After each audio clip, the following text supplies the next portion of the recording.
हाँ, अस्सलाम वालेकुम व्यूअर्स, कैसे हैं आप सब? आई होप आप सब लोग ठीक होंगे, अपने अपने घरों में खुश होंगे। तो welcome back to my channel. तो यहाँ मैं आप लोगों के लिए एक न्यू व्लॉग लेकर आई हूँ और काफ़ी दिन के बाद। और इसका मैंने आप लोगों को पहले भी अपडेट दी है कि मैं अच्छे अच्छे व्लॉग लेकर आऊँगी, बट वही कि थोड़ा सा टाइम का इशू हो जाता है, तो इस वजह से मैं व्लॉग शेयर नहीं कर पाई थी। तो यहाँ मैं चॉकलेट केक आप लोगों के साथ शेयर कर रही हूँ। टी केक मैंने भी पहले भी शेयर किया हुआ है आप लोगों के साथ, लेकिन ये मैं स्पेशल बना रही थी। मेरी वेडिंग एनिवर्सरी थी, तो मैंने सोचा चलें केक आज बेक करते हैं। वैसे मैं ज़्यादातर होता है कि हम लोगों ने सेलिब्रेशन वगैरह करनी हो तो हम लोग बाहर से ही केक वगैरह मंगवाते हैं, और हम लोग साथ अगर कहीं आउटिंग के लिए चले जाते हैं। पहले घर में भी कर लेते थे स्टार्ट में कभी, तो अभी लास्ट ईयर भी मैं आउटिंग पे ही बच्चों को ले गई थी। तो इस दफ़ा मैंने सोचा चलो कुछ घर में बेक शेक करते हैं, बच्चों के साथ थोड़ा सा घर में ही इंजॉय करते हैं।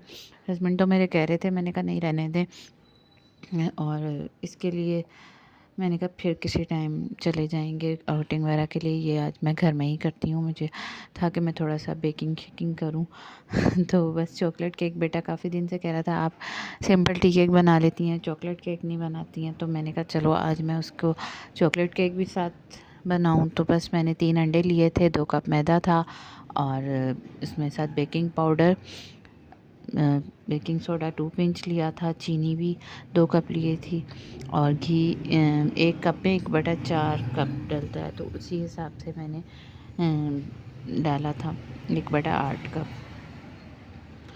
तो इस तरह करके मैंने ये चीज़ें सारी ऐड की थी, क्योंकि टी केक और बनाना केक की मैंने पहले भी आप लोगों के साथ रेसिपी शेयर की हुई है। और ये सिंपल वही थी, बस इसमें 4 टेबलस्पून मैंने कोको पाउडर ऐड किया था। 3 to 4 टेबलस्पून अगर मतलब आप लोग इसमें ऐड कर सकते हैं। और साथ मैंने इसकी फ्रोस्टिंग भी बनाई थी। थोड़ा सा पीछे से शोर आ रहा है तो इसको अवॉइड करिएगा, क्योंकि मैं डे टाइमिंग में इसकी वॉइस ओवर कर रही होती हूँ, क्योंकि नाइट टाइम में इतना टाइम ही नहीं मिल रहा होता नाइट में, क्योंकि थोड़ा सा यहाँ देखें जी एकदम से मैस क्रिएट हुआ था, क्योंकि मेरा छोटा जो है ना वो टिक ही नहीं रहा था। थोड़ी देर बाद आता था और एकदम से ट्राइपॉड में आके ना चीज़ें मारता था, और मैं यहाँ अनबैलेंस हो गई एकदम, मुझे पता ही नहीं चला वो पीछे से आ गया, क्योंकि मैं ज़्यादातर उसके सोए सोए ये चीज़ें कर रही होती हूँ। तो उस मॉर्निंग में मैं ना पिज़्ज़ा डो वगैरह बनाती रही। वो आपको नेक्स्ट व्लॉग मिलेगा उसमें, क्योंकि ये व्लॉग काफ़ी लंबा हो जाना था, फिर आप लोगों ने भी बोर हो जाना था कि एक पिज़्ज़ा ही इसमें दिखा रही है। तो क्योंकि मैंने कोई स्पेशल और कुकिंग वगैरह नहीं की थी उस दिन, बस मैं यही चीज़ें करती रही, और कुछ ज़ाहिर है घर को भी सेटिंग वगैरह कर रही थी। और आगे नेक्स्ट क्लिप्स आपको नज़र आएंगे कि मैं किन चीज़ों में बिज़ी रही हूँ। लास्ट में वो क्लिप नज़र आएंगे, आपने वीडियो को स्किप नहीं करना, पूरा देखना है। और मेरे चैनल को सब्सक्राइब करें। केक देखते देखते देखें, यहाँ मैंने मोल्ड में इसको डाल दिया था, और थोड़ा सा टैप टैप कर रही थी ताकि जो इसमें एयर है वो थोड़ी सी निकल जाए, बबल्स वगैरह जो होते हैं। और फिर मुझे याद आया कि मेरे पास राउंड टेबल है, मैं थोड़ा सा इस पर ही इसको कर लूँ। और मैंने 150 डिग्री पे ना इसको रखा था, और 40 to 50 मिनट के लिए मैंने बेक किया था। और उस दौरान मैंने बिल्कुल भी नहीं इसको ओपन किया था, और मैंने दोनों ग्रिल्स ओपन नहीं की थी। पहले मैंने प्री हीट के लिए दोनों की थी, और फिर उसके बाद मैंने नीचे की मतलब की थी रॉड ओपन, और रोड उसकी ऑन कर दी थी, ओपन सॉरी कह रही हूँ। और यहाँ मैंने फिर चिकन को पकने के लिए रख दिया था। ये मैंने मैरिनेट करके मॉर्निंग का रखा हुआ था। तो मैंने यहाँ पे बस जल्दी जल्दी सारे काम कर रही थी, क्योंकि शाम हो गई थी, 5 बज गए थे, और 6 साढ़े 6 की टाइमिंग मेरे हस्बैंड आ जाते हैं। तो मुझे था कि मैं जाने से पहले बेक शेक करके रेडी शेडी हो जाऊँ, और उसमें फिर मुझे अभी कपड़े भी प्रेस करने थे, क्योंकि वीकेंड वगैरह नहीं ना था। तो बच्चों के साथ रूटीन भी थी, स्कूल भी था, छोड़ के आई लेके आई, छोटे को भी देखा, उसकी भी चीज़ें वीज़ें सारी जो भी देखनी होती है। तो फिर मैंने कपड़े अभी क्योंकि अभी निकाल रहे हैं और कपबोर्ड्स वगैरह मैं सेट कर रही हूँ, तो मैं बस फिर जल्दी जल्दी अपने कपड़े प्रेस करने लग गई यहाँ। और अगर आपने जो केक की मतलब वीडियो देखी है, मैंने ये थोड़ी सी फास्ट की हुई है, इतनी जल्दी जल्दी जल्दी जल्दी तो नहीं बन जाता, लेकिन काफ़ी टाइम लगता है, हाफ़ एन आवर तो लग जाता है इन चीज़ों को सारी। पहले मैंने सारे ड्राई इंग्रेडिएंट निकाले और सारा कुछ निकाल के रखा, और इसको केक को थोड़ा सा सॉफ्ट करने के लिए मैंने उसमें मिल्क भी ऐड किया था। मिल्क भी 1 कप अगर मैदा है तो 1/4 डलेगा, तो अगर 2 कप हैं तो फिर मैंने 1/8 डाला था। और बहुत मज़े का सॉफ्ट केक बना था। और फिर उसके बाद मैंने उसकी फ्रोस्टिंग जब की थी, तो तब मैंने उसके ऊपर फिर मिल्क उसके ऊपर ऐड किया था। मिल्क में अगर आप लोग शुगर ऐड करना चाहें तो कर लें, लेकिन मैंने इतना ज़्यादा मीठा नहीं करना चाह रही थी।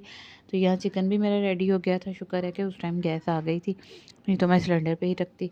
खैर यहाँ केक भी हो गया था और ठंडा भी हो गया था। मेरे कपड़े प्रेस करते और रेडी होते, क्योंकि मैं इतनी देर में रेडी होने लगी थी। मैंने कहा केक कितने थोड़ा ठंडा हो जाएगा फिर हम इसकी फ्रोस्टिंग वगैरह साथ रेडी कर लेंगे। तो यहाँ फ्रोस्टिंग के लिए मैंने 4 टेबल स्पून के करीब मैंने कोको पाउडर लिया और उसमें 4 टेबल स्पून ही मैंने चीनी ऐड की थी। पिसी हुई शुगर लेनी है आपने, और उसके अंदर मैंने थोड़ा थोड़ा मिल्क ऐड किया था। और मैं थोड़ा सा मेरी यहाँ से मिस्टेक हुई थी कि मैं जल्दी जल्दी काम कर रही थी, क्योंकि लास्ट मोमेंट चल रहे थे और मुझे था कि एक मेरे हस्बैंड के आने से पहले डेकोरेट हो जाए। तो मैंने इसमें मिल्क ऐड किया तो बहुत ज़्यादा ही मुझसे हो गया। थोड़ा थोड़ा करके ऐड करना है ताकि थोड़ी सी इसकी थिकनेस रहे। तो ये थोड़ा सी पतली हो गई थी, लेकिन चलें फिर भी मेरा काम चल गया था। मैंने कुछ ना कुछ करके खिला दी, क्योंकि मैं बेकिंग करती रहती हूँ। और आज से 3-4 साल पहले तो मैं बहुत ज़्यादा बेकिंग करती थी, डोल केक वगैरह बनाती थी, और अब मैंने छोड़ी हुई है।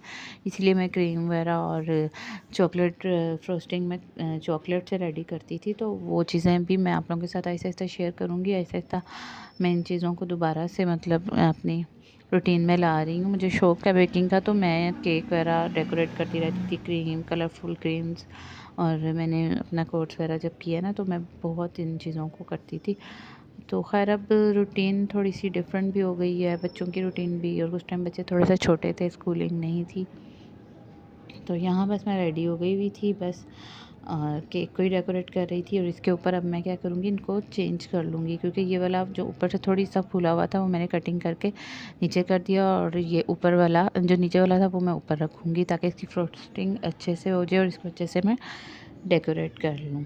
तो ये बहुत ही लो बजट में बहुत ही इजीली मैंने इसको बनाया, और इसके ऊपर अब मैं साथ साथ इसकी फ्रोस्टिंग कर रही थी। और इसके ऊपर मैं अच्छे से इसकी सारी वो लगा लूँगी। चॉकलेट सिरप सा जो मैंने रेडी किया है, पहले मैंने इसको मिल्क से थोड़ा सा सोक किया ताकि केक सॉफ्ट रहे। मिल्क में अगर आप चीनी ऐड करना चाहें तो कर सकते हैं, लेकिन मैंने नहीं की थी। और यहाँ मैं दोनों चीज़ें रख के फिर मैं दोनों उसके ऊपर दूसरा जो था मैंने कटिंग की थी वो भी रख दिया, और उसके ऊपर अब मैं चॉकलेट, और कोशिश करूँगी मैं साइडों से भी लगाऊँ। बस इतनी जल्दी इस टाइम थी कि मैंने वो स्पैचुला नाइफ़ नहीं निकाली जिससे मैं क्रीम वगैरह केक पे स्प्रेड करती हूँ। तो बस मैं यहाँ जल्दी जल्दी स्पून से ही लगी हुई थी, और स्पून से ही मैंने बहुत अच्छा डेकोरेट कर लिया था। और बस मैं इसको घुमा घुमा के देख रही थी और वीडियो बना रही थी, बहुत अच्छा लग रहा था।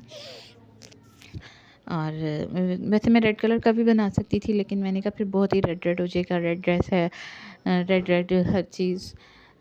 तो थोड़ा सा चॉकलेट बच्चों को भी अच्छा लगता है, तो इसलिए। और red colour red food colour बस ऐड करना था अगर मैं, तो मैंने यहाँ कोको पाउडर ऐड कर दिया। तो यहाँ मेरे हस्बैंड आ गए हुए थे, उन्हें नहीं पता था मैंने बेकिंग कर ली हुई है। वो समझ रहे थे अभी क्योंकि थोड़ा सा ना इसका बच गया था, मैं इसका ना, तो फिर मैंने ना उसमें बनने के लिए रख दिया था ओवन में ना। तो मेरे हस्बैंड समझ रहे थे कि अभी बेकिंग हो रही है। तो मैं जब लेके गई तो सब सरप्राइज़ हो गए कि भी हाँ जी केक तो बन गया हुआ है। हस्बैंड भी, तो फिर मैंने कहा चले हम कटिंग करते हैं हम। तो फिर बस यहाँ हम केक कटिंग कर रहे थे, और मैंने वॉइस बंद की हुई है क्योंकि फिर पीछे से बहुत ज़्यादा आवाज़ें आ रही होती हैं। तो यहाँ एनिवर्सरी सेलिब्रेट हो रही थी, और माशाल्लाह 10 साल हो गए हैं हमारी शादी को, ये 10th एनिवर्सरी थी। और बच्चे हमें कार्ड दे रहे थे, कार्ड बनाया मामा पापा की पिक्चर, और हम पढ़ रहे थे कार्ड। तो बच्चे उस टाइम स्टडी कर रहे थे, साथ हमें कार्ड भी बना कर दिया। तो ये है जी इससे पहले का क्लिप, एनिवर्सरी से पहले का। ये मैं आप लोगों को दिखा रही थी कि यहाँ मेरी इस तरह कुछ भी नहीं है और चीज़ें, क्योंकि यहाँ मैंने किचन के सामने मैं कुछ चेंजिंग्स लाना चाह रही थी, क्योंकि हम इसको यूज़ नहीं करते। यहाँ पहले हम बैठ के खाना वाना खा लेते थे, लेकिन गर्मी में बहुत गर्मी होती है क्योंकि किचन के सामने, और सर्दी में यहाँ बहुत सर्दी होती है। टेबल तो चेयर्स वगैरह, पहले मैंने सोफ़ा रखा हुआ था, अब मैं चेयर्स रख ली थी, लेकिन मैंने आपको पहले भी दिखाया था ये जब कारपेटिंग वगैरह किया। लेकिन कारपेट करने के बाद थोड़ा सा माइंड चेंज हुआ कि किचन बहुत मैस रहता है, काउंटर भरा रहता है। क्लीनिंग भी कर लेती हूँ, बर्तन इसी में रहते हैं क्योंकि कबर्ड्स फुल रहते हैं, और ओवन और एयर फ्रायर सब चीज़ें कंजस्टेड सी हुई हैं। तो फिर बस सोचा कि कुछ ना कुछ करना चाहिए। तो यहाँ हमने क्या किया कि मेरे हस्बैंड ने मुझे कबर्ड बनवा दी। तो ये कबर्ड्स जब बनवाई तो अच्छी लगी यहाँ पड़ी हुई। तो ये एक मेरे हस्बैंड ने ये मुझे एनिवर्सरी गिफ्ट दिया, क्योंकि मुझे बहुत ज़्यादा किचन के लिए ये था इशू। तो फिर उन्होंने मुझे ये एनिवर्सरी पे इस दफ़ा ये बनवा दी। तो इसीलिए मैं उनको कह रही थी कि तो यहाँ ये पूरी कबर्ड है इस तरह। बाकी आपको नेक्स्ट वीडियो में पता चलेगा किस तरह क्या सेटिंग मैं कर रही हूँ, और आगे भी आने वाली वीडियो में पता चलेगा। दुआओं में याद रखिएगा। अल्लाह हाफिज़।